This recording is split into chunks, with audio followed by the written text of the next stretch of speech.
Hello, my name is Elliott Masie, and I am honored to create a small video specifically for my learning colleagues who are located in Taiwan and other parts of Asia. I'm going to respond to several of the key topics that my partners in that region have selected, and then I'm actually going to switch the camera and do a second part, which are very specifically drilled down questions from a couple of learning leaders around the world. So a little bit of context. I'm right now sitting in our New York City apartment, and it's a very small apartment, but the magic of our video technology on my MacBook Pro and a little bit of editing, we will be able to share this with our colleagues from around the world. And clearly, one of the things we'd like to do is get you very excited, not only about the changes in the world of learning, but also excited about participating in our upcoming Learning 2017 conference. It will be held at the end of October in Orlando, Florida. And I am really excited that this year I'm able to have as our very special keynote person, I will do a discussion with Michelle Obama, the former First Lady of the United States. We'll also have John Lithgow, a wonderful actor, talking about storytelling, and a whole range of different presenters on a wide range of topics, including colleagues from Google, from Fox Broadcasting, Mount Sinai, and we have learning leaders who are coming from every part of the region. But let's not waste any more time, and I'd like to drill down and share some quick answers to some quick questions.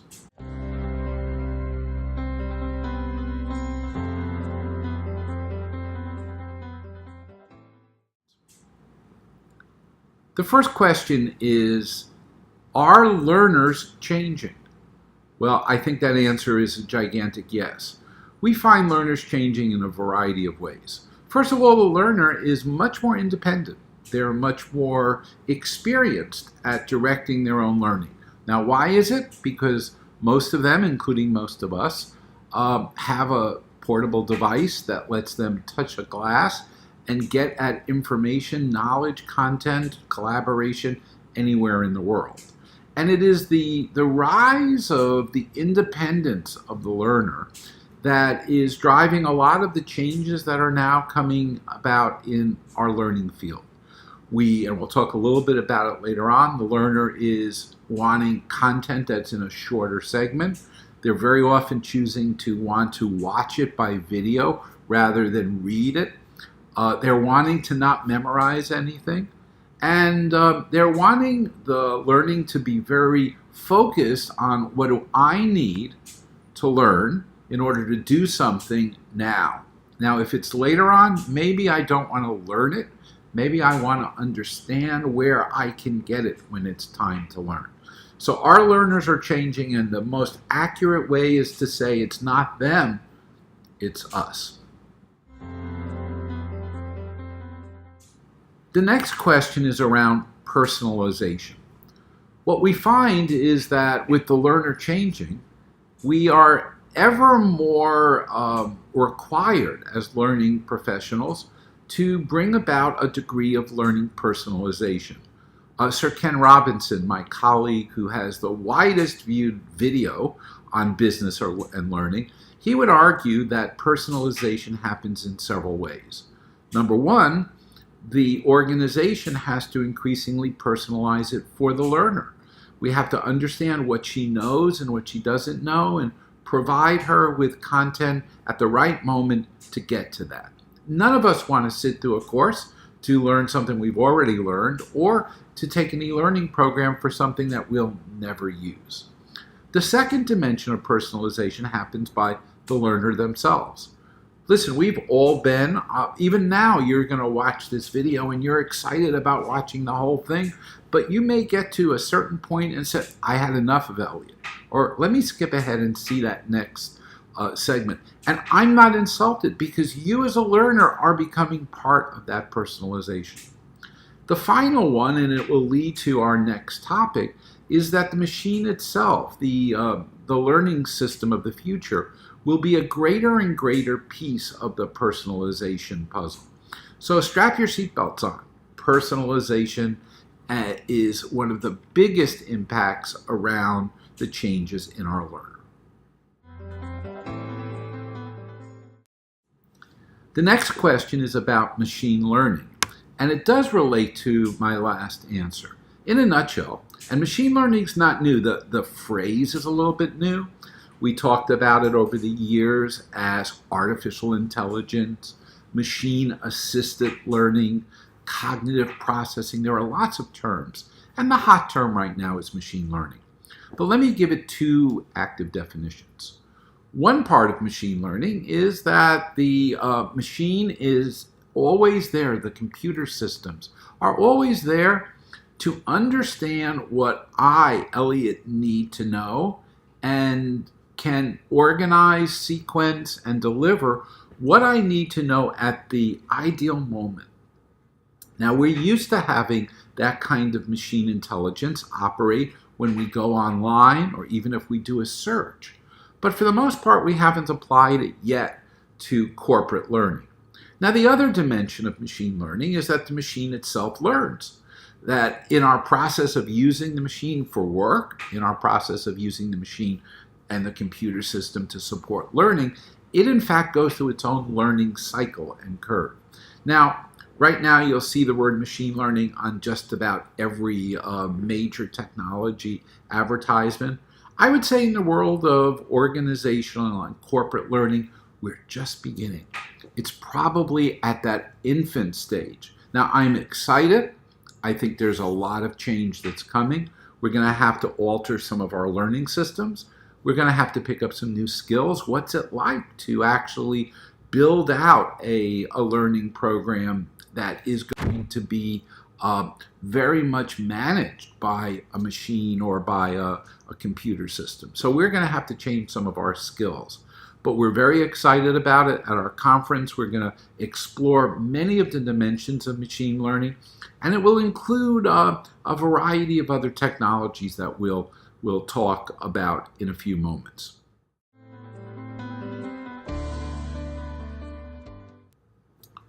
One of the questions was, what's happening to memorization? Now, what was that question again? What did you ask? Well, it's not that bad. But in many situations, our learners are not memorizing. Not because they're lazy, but because as long as I can look it up, do I have to put it in here? And why would I put it in there in case everything changed between now and that moment I needed it, that moment when I needed to do something about it? The world of memorization is changing. Betsy Sparrow did some wonderful research, and you can go to our website and take a look at some of the talks that she did for me of talking about that ever decreasing amount of corporate learning that the learner's doing. Now, they want to be prepared, they want to know where it is, they want to show that they have that competency. But we're going to have to do more shifts to move people to navigational readiness and the ability to function in that kind of a learning space. My next question is audio search, and I think what better way than demonstrate it. So, Alexa, how far is it from New York to Taiwan? New York City is 7,870 miles, 12,700 kilometers from Taiwan as the crow flies. Now, she spoke very quietly, so let's put the volume up. Alexa, volume 5. But we'll ask her friend. Okay, Google, what's the weather in Taiwan today? Today in Taipei, there will be isolated thunderstorms with a forecasted high of 96 and a low of 82. Right now, it's 86 and mostly cloudy. Well, those are just two of the audio search ones. You're going to see things from Amazon, from Google, Apple Siri, Apple Home, and a variety of other technologies. Now, we really believe that we will see an ever-growing role for the audio-based interaction with the device. I'm working in a restaurant, I'm working in a hospital, I'm working in a insurance organization, a manufacturing setting. I think the ability for the user to ask a question and to get an answer. Now, obviously, I could play some music, but it's a really interesting format. And we're just at the beginning of that. But I think you'll see it becoming a big part of global learning. And in fact, those organizations are building out the concept of taking what we're now doing with this audio-based device and search and linking it to what we just talked about, which was machine learning.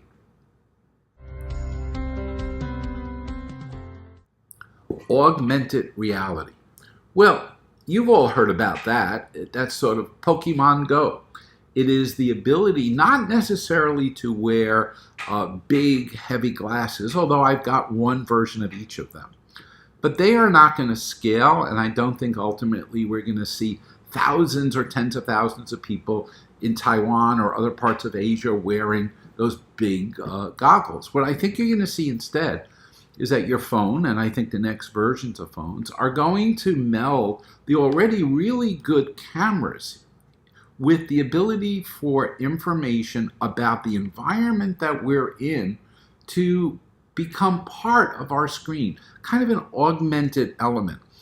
We've already seen, and Pokemon Go is one element of it, but imagine if I'm in the workforce or workplace and I can't fix my a machine that I have there. Imagine if instead I can actually wave my camera at it, and then I can see that machine, but what pops up are very specific content or other elements that augment my reality. Now, I think that word augmented reality is too big.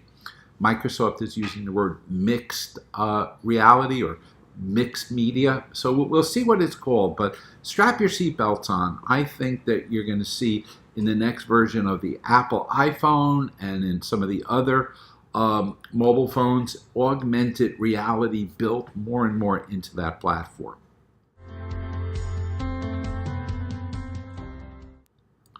And the final sort of early topic here is around leadership development. And what we mean by leadership development is essentially how are we going about building our leaders? Now, many organizations have used something, I call it the mini MBA model. So if you look at rising leaders in global organizations, I've been involved in groups like Emirates Airlines, Cathay Pacific, the Jockey Club in Hong Kong, and all sorts of other global organizations. And literally about a year and a half ago, I had the honor of being in Taiwan for the ATD conference. And what you hear all around are this very large use of our classical model of a micro MBA that we bring in for our leaders. Now, they appreciate it, they enjoy it, they get more and more excited about being leaders, but we're not sure that the net effect of it is that they build bigger and bigger skills. So one of the things that we've been finding instead is that organizations are looking at projects as part of leadership development, kind of a stretch assignment of a project, that they're looking as well at leadership development starting way before somebody that's designated as an executive or as a leader, but also continuing through that process.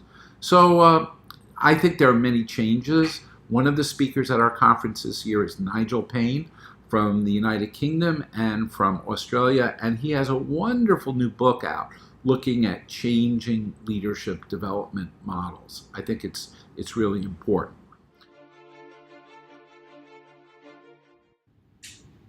Now we get to part two. I shifted the camera around. You'll see a painting in my apartment that's above me. And I'm going to respond to some slightly deeper questions that we have received. Once again, I just want to put a small plug in for Learning 2017. They'll give you links to lots of different resources, and we're putting together different groups. There'll be a group coming from the Asia region, and I really hope if you can afford it and you can arrange it that you can join us in Orlando. We're just enormously excited. As I said, we have the former First Lady Michelle Obama as a speaker that I'll do a conversation with her, and a wide range of topics. And many of the topics we're talking about are, in fact, the central themes of our conference. So if you can make it, please come.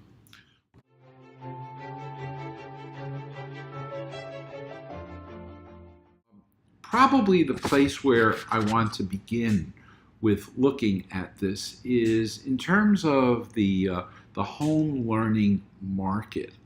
What people said was that there's been a lot of learning now in the home market, in other words, your native country. But now more and more organizations are going global. And what does global learning mean? Now, it is one of our major themes at our event. And what we found, and what I think is really important, is that you can't make the assumption because you have really great content and you translate it that it's going to become effective globally. Now, people go a little farther than translate and they talk about localization. And both of those are really good. But we would argue there's another step. And that step is to put content into a real context. For if I built it in Taiwan and I want to use it in Hong Kong, now what's the context? What's the same? What's different?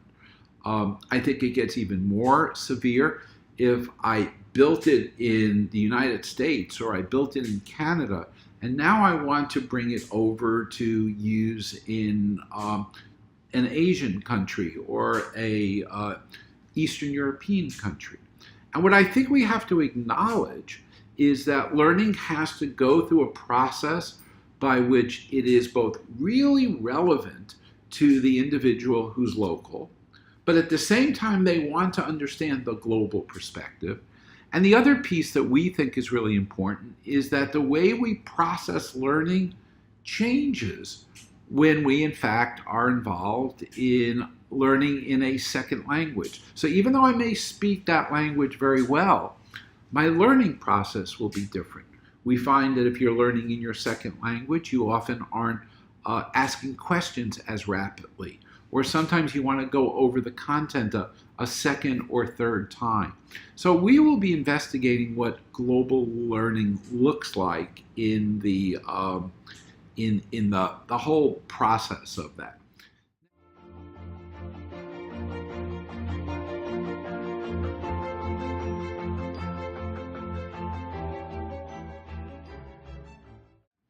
Now, one of the things that was asked, and Soon Liu from the Brunei Economic Development Board posed this question, is increasingly as we add automation, as we add robotics, as we look at some conventional jobs being displaced by machine and automation and robotics, what will be some of the new high-value jobs?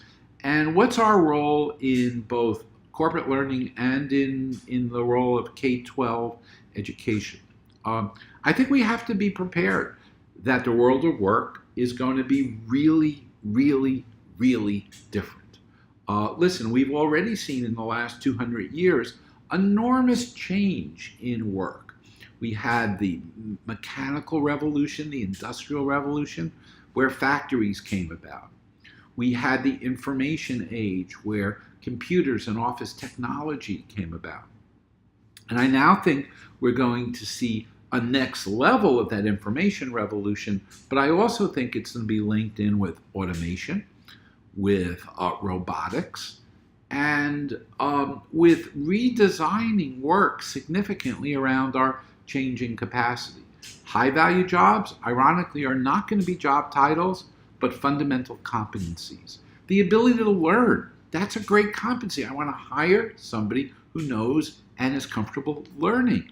The ability to problem solve, the ability to collaborate, the ability to be able to use referential or reference information to solve things. The ability to visualize, and I think we're going to have to become really good at flow and process.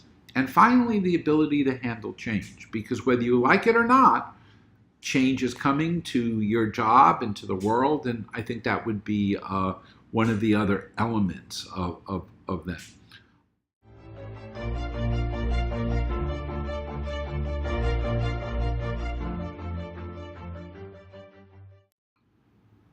I have questions from two more Global Learning colleagues. First one is Meta Murdaya, who asked a great question about succession planning. In the old days, meaning a few years ago, our organizations were structured so that there were very good, really career-long succession plans. But that's not the case as much anymore. What we are now seeing is a lot of these companies are entrepreneurial. And when they started, the conversation was about the next 2 years or 3 years until we got our funding, when IPO got acquired. But some of these companies are actually becoming very stabilized. I know I have friends at Google and Facebook, and they weren't planning to have somebody who would be there 20 years. But that's exactly what is starting to happen as these companies get more mature. So really, what do we need to do? I think fundamentally we have to move away from thinking about succession planning as a highly manipulated process. I don't mean it in a bad way. The organization was manipulating it to get to the right kinds of leaders, and we as leaders were wanting to strategize about our careers. To how many years would it take me to become the director in the Asia Pacific area, or what would be the pathway to becoming a top-level C executive? Where I think the shift is coming is about readiness rather than succession. How do we actually work to get ready as an organization, to pull together our ing to be ready? So what I mean by readiness is I may not be preparing each person.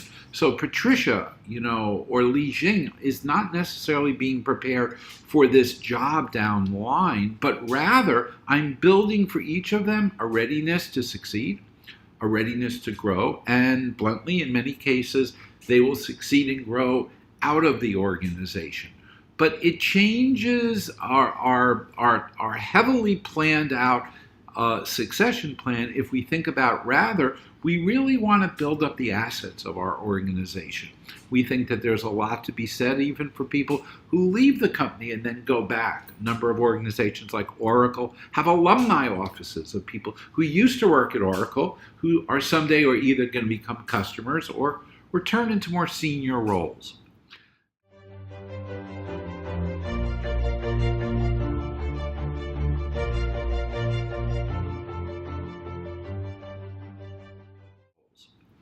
The other question was asked by Peter Yip, and Peter is the president of the Asia Pacific Professional Managers Association. Now, Peter put two questions together, and I'm going to try to answer them in that. The first question was, how do we measure ROI? And the second one was, how do we sustain lifelong learning? Now, they were separate lines on the paper that I got, but I want to merge them. For the ROI, I plead with you to change the phrasing from return on investment to return on impact. Because I think sometimes it's a trick to try to say, well, we spent 1,000 currencies, whether they be euros or dollars or a different currency, and now we're going to get back suddenly 1,000 of those currencies as value. Now, it'd be wonderful, but many of my friends who are accountants would say, yes, but you haven't factored in all of these expenses. I want to look at it a little bit differently. I want to look at ROI from the point of view of return on impact. And ironically, it may not always be measured by numbers. The impact may be increased customer satisfaction. The increase may be the length to which some of our senior people stay. It might even be the reverse. Zappos has tried to figure out, how do we get the people who aren't going to long-term be happy to leave our organization sooner? So I think we have to start with an impact. Why are we doing our learning, and what impact do we want on individuals, on the organization, or the like? The other piece, which I think is really important, is lifelong learning. Now, there are people who have been talking about this, Peter Senge and others, for years. I actually think it goes back to where we started with the return on impact. I think the way we get lifelong learning is we start to reflect what we're doing in learning by what capabilities our organization and our people are gaining. I don't really want to hear how many people took courses or how many people are on a webinar. It's irrelevant. The stockholders don't care. What we care about is, as a result of doing that, what's different. And that different is very often measured in what happened in the workplace, what happened in the marketplace, what happened in the talent marketplace. I think the way we get to true lifelong learning is we have to make sure, first of all, our most senior leaders are learners and they are overt about learning. Think about literally having an area in the lobby of your building where it has the books that my senior leaders have read over the last month. Display that you're a curious leader and what are you learning? Courses that we have taken. I also think it's really important to express learning also in terms of questions. Learning is very often triggered by curiosity. And the reason that I'm excited at our conferences here, we're going to be talking about storytelling. And good learning is often having the learner curious and then having a great story to match their curiosity.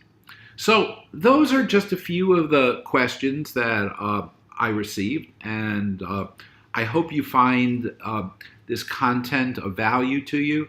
And I really hope, if you have the opportunity, that you will join us for Learning 2017 at the end of October.